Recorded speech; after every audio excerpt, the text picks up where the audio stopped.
Hi friends, എല്ലാ കൂട്ടുകാർക്കും നമ്മുടെ പുതിയൊരു വീഡിയോയിലേക്ക് സ്വാഗതം. അപ്പോൾ ഇന്നത്തെ ഈ ഒരു വീഡിയോയിലൂടെ നമ്മൾ നോക്കാൻ പോകുന്നത് കുറച്ച് എക്സ്പെരിമെൻറ്റ്സ് ആണ് നമ്മൾ ഇന്നത്തെ ഈ ഒരു വീഡിയോയിലൂടെ ചെയ്തു നോക്കാൻ പോകുന്നത്. അപ്പോൾ നമുക്ക് കൂടുതലൊന്നും പറഞ്ഞ സമയം നിങ്ങൾ ഈ ഒരു വീഡിയോ ആദ്യം തൊട്ട് അവസാനം വരെ കാണും. നല്ല ഇൻട്രസ്റ്റിംഗ് ആയിട്ടുള്ള എക്സ്പെരിമെൻറ്റ്സ് ആണ്. അപ്പോൾ നിങ്ങൾ ആദ്യമായിട്ടാണ് ഈ ഒരു ചാനൽ കാണുന്നത്, ഈ ചാനൽ ജസ്റ്റ് ഒന്ന് സബ്സ്ക്രൈബ് ചെയ്യുക. തൊട്ടടുത്ത് കാണുന്ന ബെല്ലൈക്കൺ ക്ലിക്ക് ചെയ്തതിന് ശേഷം ഓളൊന്നും കൂടെ ഞെക്ക് ചെയ്യാതെ ഞങ്ങൾ വീഡിയോ അപ്ലോഡ് ചെയ്യുമ്പോഴത്തേക്ക് അപ്പോൾ തന്നെ നിങ്ങൾക്ക് നോട്ടിഫിക്കേഷൻ ലഭിക്കുകയുള്ളൂ.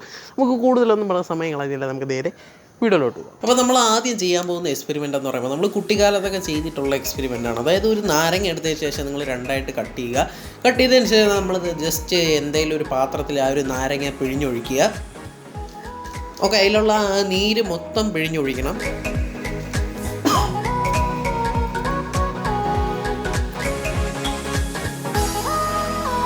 പിഴിഞ്ഞൊഴിച്ചതിന് ശേഷം നമ്മൾ ചെയ്യേണ്ടതെന്ന് പറയുമ്പോൾ ഒരു വെള്ള പേപ്പർ എടുക്കുക. വെള്ള പേപ്പർ എടുത്തതിന് ശേഷം നമ്മൾ ഇതുപോലെ ഒരു പഞ്ഞിയോ അല്ലെങ്കിൽ ബഡ്സോ ആയാലും മതി, ബഡ്സാണ് കുറച്ചുകൂടെ നല്ലത്. ഇതുപോലെ എഴുതുന്ന രീതിയിലൊന്നാക്കണം. ആക്കിയതിന് ശേഷം നമ്മുടെ ഈ ഒരു നാരങ്ങയുടെ ആ ഒരു നീരിൽ മുക്കിയതിന് ശേഷം നമ്മൾ ജസ്റ്റ് ആ ഒരു വെള്ള പേപ്പറിൽ എന്തെങ്കിലും എഴുതുക. നമ്മൾ പേന വെച്ച് എഴുതുന്ന പോലെ എന്തെങ്കിലും കാര്യം ഇങ്ങനെ എഴുതുക. എഴുതിയതിന് ശേഷം നമ്മളത് ഫുള്ളായിട്ട് ഡ്രൈ ആവാൻ വേണ്ടി വെക്കണം, നന്നായിട്ട് ഉണങ്ങാൻ വേണ്ടി വെക്കണം. ഓക്കെ, നമ്മളിപ്പോൾ എഴുതി നന്നായിട്ട് ഉണങ്ങാൻ വേണ്ടി വെക്കുകയാണ്.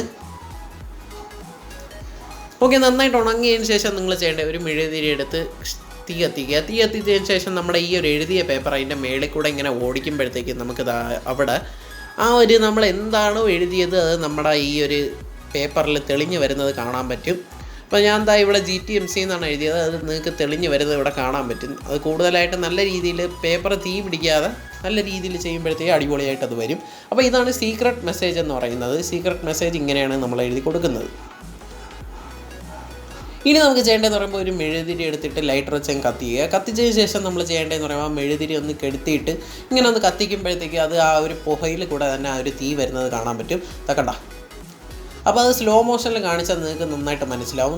ഇത് നിങ്ങൾക്ക് ഇവിടെ കാണാൻ പറ്റും. ആ ഒരു മെഴുതിരി കെട്ടിട്ട് അതിൻ്റെ ആ ഒരു പുക ഇങ്ങനെ മുകളിലോട്ട് വരുന്നത്. ആ ഒരു മേളിൽ വെച്ചാണ് ഞാൻ കത്തിച്ചത്. ആ ഒരു തിരിയായിട്ട് ഒരു കോണ്ടാക്റ്റും ഇല്ലാതെയാണ് ഞാൻ കത്തിച്ചത്. അപ്പോഴത്തേക്ക് ആ ഒരു പുകയിൽ കൂടെ ആ ഒരു തീ ഇങ്ങനെ വന്ന് ആ മെഴുതിരിയിൽ കത്തുന്നത് നിങ്ങൾക്ക് ഇവിടെ കാണാൻ പറ്റും. അടുത്ത എക്സ്പെരിമെൻ്റ് എന്ന് പറയുമ്പോൾ നമ്മൾ ഒരു പഞ്ചസാര എടുത്തിരിക്കുകയാണ്. പഞ്ചസാര എടുത്തതിന് ശേഷം ഒരു ബൗളിനകത്ത് ഒരു ശകലം ഇട്ടിരിക്കുകയാണ്. ഇട്ടതിന് ശേഷം നമ്മൾ ജസ്റ്റ് ഒന്ന് കത്തിച്ച് നോക്കുകയാണ്. അപ്പോൾ ഇത് കത്തുന്നില്ല. പഞ്ചസാര എങ്ങനെ കത്തിച്ചാൽ കത്തത്തില്ല, കരിഞ്ഞ രീതിയിൽ കാർബണായിട്ട് വരേ ഉള്ളൂ. അപ്പോൾ അതെങ്ങനെ കത്തിച്ചിട്ട് കത്തുന്നില്ല. അപ്പോൾ ഇത് നമ്മൾ എങ്ങനെയാണ് കത്തിച്ച് കാണിച്ചു തരാൻ പോവുകയാണ്, ഹൈലി ഫ്ലെയിമബിൾ ആക്കാൻ പോവുകയാണ്. അതിനായിട്ട് നമ്മൾ ചെയ്യേണ്ടതെന്ന് പറയുമ്പോൾ ശകലം പഞ്ചസാര എടുത്തതിന് ശേഷം നമ്മുടെ പൊടിക്കുന്ന ജാറിലോട്ട് ഇടുക. ഓക്കെ, പൊടിക്കുന്ന ജാറിലോട്ട് ഇട്ടതിന് ശേഷം നല്ല രീതിയിലൊന്ന് പൊടിച്ചെടുക്കുക. പൊടിച്ചെന്ന് പറയുമ്പോൾ നല്ല കുറച്ച് നേരം ഇട്ട് പൊടിക്കണം, കാരണം നല്ല തരി ആയാലും ഇത് വർക്ക് ചെയ്യത്തുള്ളൂ. ഓക്കെ, നമ്മൾ നല്ല രീതിയിൽ പൊടിച്ചെടുത്തിട്ടുണ്ട്. കുറച്ച് നേരം ഇട്ട് പൊടിക്കണം, എന്നാലേ ഇത് വർക്കാവത്തുള്ളൂ. ഓക്കെ, നല്ല തരിയായിട്ടുണ്ട്. ഇനി നമുക്ക് ചെയ്യേണ്ടതെന്ന് പറയുമ്പോൾ ഇതുപോലൊരു ബോട്ടിലിനകത്ത് നമ്മൾ ഇതുപോലെ പഞ്ചസാര ഇടുകയാണ്. ഈ ഒരു പൊടിച്ച് വെച്ച പഞ്ചസാര ഇടുകയാണ്. ഓക്കെ,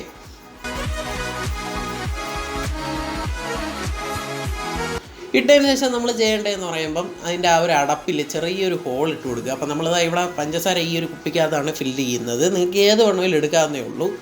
ഓക്കെ, ഈ ഒരു അടപ്പിൽ അതിൻ്റെ ഒരു അടപ്പിൽ നമ്മൾ ചെറിയൊരു ഹോൾ ഇട്ട് കൊടുക്കുക. അതായത് ഈ ഒരു പഞ്ചസാര വെളിയിൽ വരാൻ വേണ്ടിയിട്ടാണ് ഹോൾ ഇട്ട് കൊടുക്കുന്നത്. അത്യാവശ്യം കുറച്ചൊരു വലിയ ഹോൾ ഇട്ട് കൊടുക്കുക.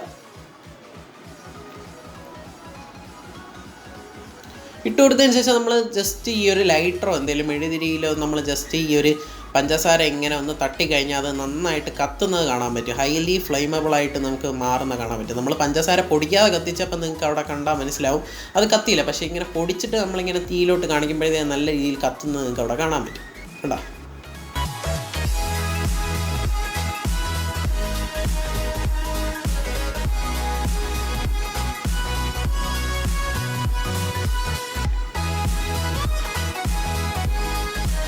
ഇനി നമുക്ക് ചെയ്യേണ്ടതെന്ന് പറയുമ്പോൾ ഒരു ബുക്കിൽ ഒരു പേപ്പറിൽ നമ്മൾ ഇതുപോലെ 108 എന്ന് എഴുതുകയാണ്. എന്നിട്ട് ഒരു ആരോ മാർക്ക് ഇട്ട് കൊടുക്കുകയാണ്. എന്നിട്ട് ഒരു ഗ്ലാസ്സിൽ നമ്മൾ വെള്ളം എടുക്കുകയാണ്. വെള്ളം എടുത്തതിന് ശേഷം നമ്മൾ ആ ഒരു ഗ്ലാസിൻ്റെ പിറകിൽ ഈ ഒരു പേപ്പർ വെച്ച് കഴിഞ്ഞാൽ നമുക്കത് തിരിച്ച് കാണും.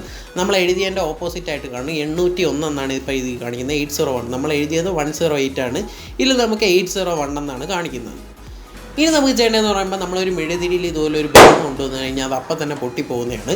എന്നാൽ നമ്മൾ ആ ഒരു ബലൂണിനകത്ത് ശകലം വെള്ളം ചെറുതായിട്ടൊന്ന് വെള്ളം നിറച്ച്, കുറച്ച് വെള്ളം നിറയ്ക്കാവുള്ളൂ, ഓവറായിട്ട് വെള്ളം നിറയ്ക്കരുത്. ശകലം വെള്ളം നിറച്ചതിന് ശേഷം ആ ഒരു ബലൂണിൽ ബാക്കി എയർ ഊതി വീർപ്പിച്ചതിന് ശേഷം നമ്മളത് ഇങ്ങനെ മെഴുതിരിയുടെ അങ്ങോട്ട് കൊണ്ടുവന്ന് ആ ഒരു തീയിൽ വെച്ച് കഴിഞ്ഞാൽ ബലൂൺ പൊട്ടത്തില്ല. അതിന് കാരണമെന്ന് പറയുമ്പോഴത്തേക്കും ഈ ഒരു വെള്ളം അതിനകത്ത് കിടക്കുന്നത് തിളച്ച് കഴിഞ്ഞാലേ ഈ ഒരു ബലൂൺ പൊട്ടത്തുള്ളൂ. അപ്പോൾ അതിനായിട്ട് കൂടുതൽ സമയമെടുക്കും. അതിൻ്റെ ബോയിലിംഗ് പോയിൻ്റൊക്കെ കൂടുതലായതുകൊണ്ട് കൂടുതൽ സമയമെടുക്കും. അതുകൊണ്ട് നമ്മളത് ഇതുപോലെ നമ്മുടെ വണ്ടിയിലൊക്കെ എഞ്ചിനിൽ കൂളൻ്റായിട്ട് യൂസ് ചെയ്യുന്നത് വെള്ളമാണ്. അപ്പോഴത്തേക്കും നിങ്ങൾക്ക് ഇവിടെ കാണാൻ പറ്റും, ആ വെള്ളം പോകുന്ന ഭാഗത്തൊന്നും അത് പൊട്ടുന്നില്ല ബലൂണ്. നേരെ മറിച്ച് ആ ഒരു ബലൂണ് വെള്ളം ഇല്ലാത്ത സ്ഥലത്തോട്ടാക്കി ജസ്റ്റ് ഒന്ന് തീയിലോട്ട് കാണിച്ച് കഴിഞ്ഞാൽ അപ്പം ആ ഒരു ബലൂണ് പൊട്ടിപ്പോകുന്നതാണ്. അപ്പോൾ ഫ്രണ്ട്സ്, ഇന്നത്തെ ഈ വീഡിയോ നിങ്ങൾക്ക് എല്ലാവർക്കും ഇഷ്ടപ്പെട്ടെന്ന് വിചാരിക്കുന്നു. ഇഷ്ടപ്പെട്ടാൽ ഈ വീഡിയോ ലൈക്ക് ചെയ്യുക, ചാനലിൽ തന്നെ സബ്സ്ക്രൈബ് ചെയ്ത് തൊട്ടടുത്ത് കാണുന്ന ബെല്ലൈക്കോടെ ക്ലിക്ക് ചെയ്താലേ ഞങ്ങൾ അപ്ലോഡ് ചെയ്യുന്ന വീഡിയോസ് അപ്പോൾ തന്നെ നിങ്ങൾക്ക് നോട്ടിഫിക്കേഷൻ ലഭിക്കുകയുള്ളൂ. ഇതിലും കിടിലവും അടിപൊളിയായിട്ടുള്ള വീഡിയോസുമായി നമുക്ക് വീണ്ടും കാണാം. അതുവരെയും ബൈ.